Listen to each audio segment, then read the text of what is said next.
জীবনটাকে আল্লাহ পাকের আনুগত্যে, দাসত্বে, অহংকার মুক্তভাবে তওবা ইস্তেগফারের মধ্য দিয়ে কাটাতে চাই, তাহলে আসলে কি কি পয়েন্টস আমাদের কাজ করা দরকার, জাস্ট পয়েন্টসগুলো বলছি।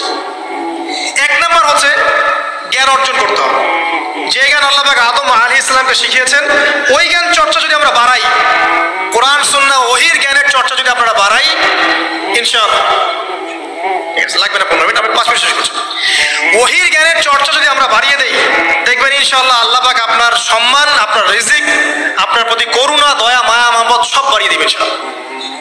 এটা প্রথম পয়েন্ট।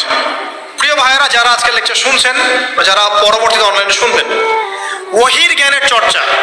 আমি বলছি না আপনি ডাক্তার হবেন না, ইঞ্জিনিয়ার হবেন না, জেনারেল লাইনে পড়বেন না, এই কথা আমি বলতে যাবো না কখনো। কারণ আমি জানি, আর কেউ বলুক না বলুক, অ্যাটলিস্ট আমি জানি এই ওয়ার্ল্ডকে ডিল করতে হলে বর্তমান এইসব আধুনিক জ্ঞানের কোনো বিকল্প নাই। কিন্তু এই জ্ঞানটার সাথে কোরআন সুন্নাহর জ্ঞান থাকতেই হবে। যখন এই দুইটা জ্ঞান একত্রিত হবে, ইনশাআল্লাহ এই জাতিকে ঠেকানোর কেউ থাকবে না ইনশাআল্লাহ। এই সহজ সরল কথাটা আমরা বোঝাতে ব্যর্থ হচ্ছি, অথবা কিছু মানুষ ইন্টেনশনালি এটাকে ঘুরিয়ে ফিরে উল্টা ব্যাখ্যা করছে। আর হ্যাঁ, এটা স্বীকার করছি, কিছু মানুষ আছে, কিছু ব্যাকডেটেড থিঙ্কিংস আছে আমাদের মধ্যে, যে আমরা আধুনিক শিক্ষাটাকে অনেক সময় গুরুত্ব দিচ্ছি না। এটা ঠিক নয়, এটা আমার মত। পরিবেশ বজায় রেখে, ইসলামিক পরিবেশ বজায় রেখে আধুনিক শিক্ষায় শিক্ষিত হতে কোনো সমস্যা আছে? আর আধুনিক এই শিক্ষাগুলো অনইসলামিক শিক্ষা নয়। আপনি যে কোনো এডুকেশনের বেসে যান, ম্যাথামেটিক্সে যাবেন, অ্যালজেব্রায় যাবেন, আপনি কেমিস্ট্রিতে যাবেন, ফিজিক্সে যাবেন, বায়োকেমিস্ট্রি যাবেন, জ্যোতির্বিজ্ঞানে যাবেন, মেডিকেল সায়েন্স, প্রত্যেকটাতে দেখেন মুসলিমদেরকে খুঁজে পাবেন আপনি। প্রত্যেকটা গোড়াপত্তন কি আপনি দেখবেন মুসলিমদের হাতেই হয়েছে।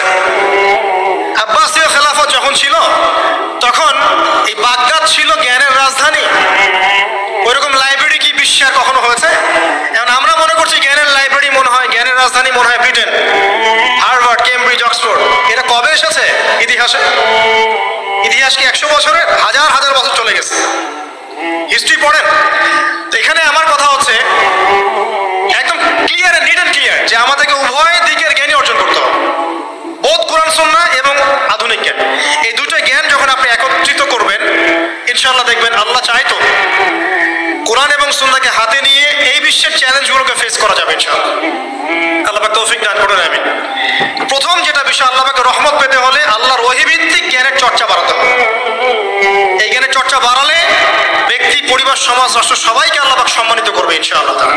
আল্লাহ পাক রহম করবেন, ক্ষমা করবেন, ইনশাআল্লাহ দুনিয়াতেও সফল করবেন, পরকালেও জান্নাত দেবে ইনশাআল্লাহ তাআলা।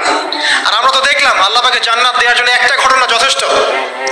একটা কুকুরকে পানি পান করিয়েছে, একবার খালি বলেছে আল্লাহ তোমার ভয়ে কাজ করেছে, বাস। আবার জাহান্নামে যাওয়ার জন্য একটা ঘটনা এনাফ, খালি বলেছে যে আল্লাহ তোকে মাফ করবে না, বাস জাহান্নাম। আল্লাহ পাক জানেন এন্ড অফ দ্য ডে কে জান্নাতে যাবে আর কে জাহান্নামে যাবে। অহংকারের কোনো সুযোগই নাই।